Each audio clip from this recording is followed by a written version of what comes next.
Hey, it's Anthony with Land Title. I wanted to bring you the Boulder County market update for the month of May. Lots of exciting stuff going on in the May data that we just released. And we did this pretty new background, so isn't that fun? New look, new feel, but same data. Biggest thing here changing in the data right now is just the active inventory is finally rising, right? So now that we're starting to see that active inventory bump up a little bit, we went from straight up rock bottom of the market in January, February, lowest we've ever seen in Boulder County, to where we're getting some inventory. Now, May was an interesting month because we were seeing ourselves, 15% down or so. April, we were 17% down for year to date. Now we're at 14%. We picked up a little bit. We have enough inventory that those buyers are actually able to start shopping. Now, we actually have more buyers than we have sellers at this point, or more sellers than we have buyers for the first time in years. So, with more sellers on the marketplace, we're starting to see inventory rise slightly. Now, we have a long ways to go before we get anywhere near a balanced market, so don't panic there. But it's about restructuring that mindset, right? It's about really kind of changing opinions and educating our clients to really get to that point where, don't expect a bidding war weekend.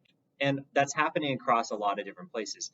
So you're seeing it rise in certain markets more than others, and it's affecting every market differently. When we start getting these shifting markets, it really affects submarkets at different paces. So you can see the city of Boulder is at 200 active units. That's 28% up in 1 month, but we're still down below last year, right? And you can really see we're right in line with where we were last year as far as total inventory, but certain markets are responding differently. Now, if you look out to Louisville or you look out to Erie, those markets might be responding completely differently than stuff like Lafayette or Boulder. So big differences in the market changes. You really need to focus on that. If you want more info, I have other videos on all the submarkets for you. You can definitely look into, or happy to chat with you on that stuff. Now, here's some of the big key takeaways. Month supply of inventory is at a month. 1 month of inventory, all the submarkets are a little different, but everything's risen enough now to where 1 month of inventory is a lot more than we had earlier in the year. We are at 0.4 in February, and that really has substantially kind of notched up every single month. So we don't have as many buyers as we have sellers. That's the biggest takeaway. Now, attach and detach are about the same, so I'm not going to go into those too much. But when we talk about pace of this market, this is still the fastest market we've ever seen in Boulder County. Those days in the MLS, so active to under contract, are at 9.5. It is much, much faster than this time last year. It felt super fast last year. Well, this year things are going under contract even quicker. The big key takeaways here are don't overprice the house, and it really needs to be in primo shape. So if you're going to list a property, you're going to work with a seller, or if you are a seller, take the time to do the paint, do the carpet, make sure it's buttoned up, make sure it's staged and it looks nice, because that could be the difference between going under contract in 9 days or going under contract in 45 days with a price reduction, right? So these are just kind of the things we need to look at. The other thing about this, even though we have rising inventory in some of these markets, the fastest moving markets are Lafayette and Erie, who are also rising in inventory the fastest because they have been under so much stress for so long with such an inventory shortage that there's still pent up buyers and pent up demand out in those marketplaces. 5.5 days in Lafayette, arguably maybe one of the fastest in the country right now. It's pretty incredible. Now, if we go over to one of my favorite slides, I really like these slides by price point because they give you the ability to work with a client or look at your specific price range and say, what's happening? Now, there are a couple price ranges that are going just straight gangbusters right now. I mean, it's bananas what's happening in 1 to 2 million, right? The 1 to 1.5 million, or the 1.5 to 2 million markets, it's bananas. I mean, you see 81 sales take place to 1 and 1.5 million. There are only 74 homes in the market, so they're turning over every single month still. And we have a 28% increase in the total number of sales for that price point, right? That price point is doing so well. But then you look at some of the other places where interest rates are really starting to hinder ability to qualify. You're really starting to see the bottom end of the market slow down more.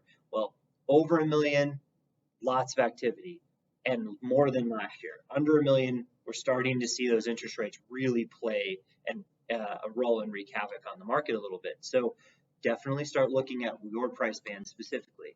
The other one that's really important to look at when you look at price range is the month supply of inventory, the days on market, because it shows you how the speed of a market in that area might truly be affected. So when we look at that 800,000 to a million range, days on market are climbing pretty rapidly. They're at 19.5. Now that's really not terrible. I mean, we're talking 20 days to go under contract. People would have been thrilled in 2019 to get that, right? But because of COVID, because of new expectations, we really are seeing this difference. So we got to reframe our mindset in a lot of ways. But if you're in that 1 to 1.5 million range, it's still 9.5 days, which means yes, we may be over a week to go into contract, but there's still very active buyers who are very aggressive in their putting stuff under contract.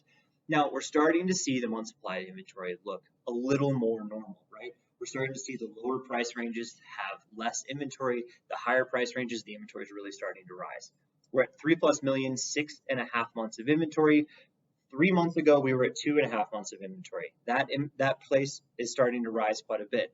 The ones going under contract are going under contract relatively fast, though, in 24 days, less than a month for the 3+ million price range.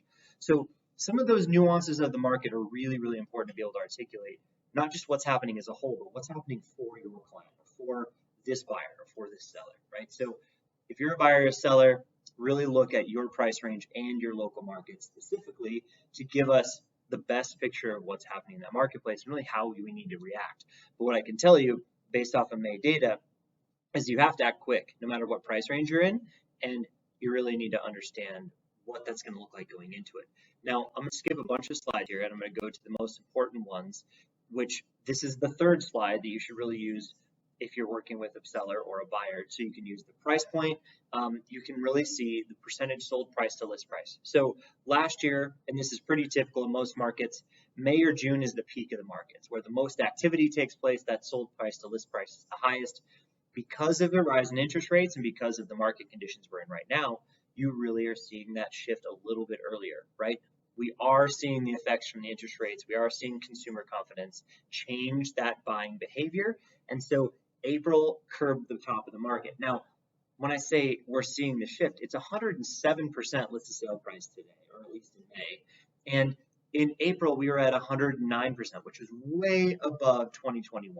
So this is still the best market we've ever seen as a seller. Now, your expectations are going to have to change as we are in this downturn that heads towards summer, right? So last year it took all the way until July or August before we really started to see kind of a little bit more of a balanced approach to what was going on, less bidding wars.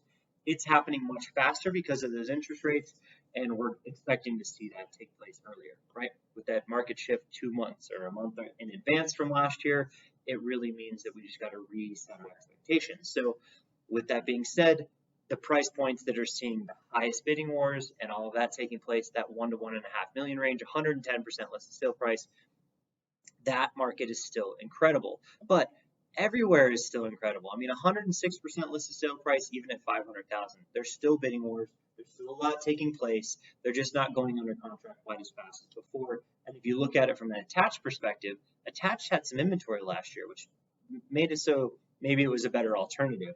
This year, attached is really in line with the detached market, and you're seeing the listed sale price also be really high.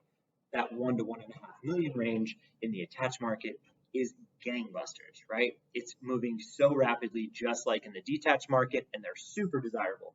So we have really two divisions of buyers at this point. We have cash-heavy people that don't seem to be as affected by interest rates, and we have people that are really limited to what they can qualify for. So the lower end of the market is suffering in that respect. One of the other things that I think I really wanted to talk about here was just total number of sales. So let's go back to that slide, and that would be a good one for us to kind of finish off on. Now, if I could ever get there, that'd be great.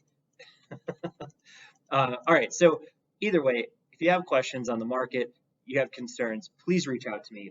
I'm always happy to chat on it, and I hope to catch you in the next video. And if you need local insights, look me for those as well. See you next time.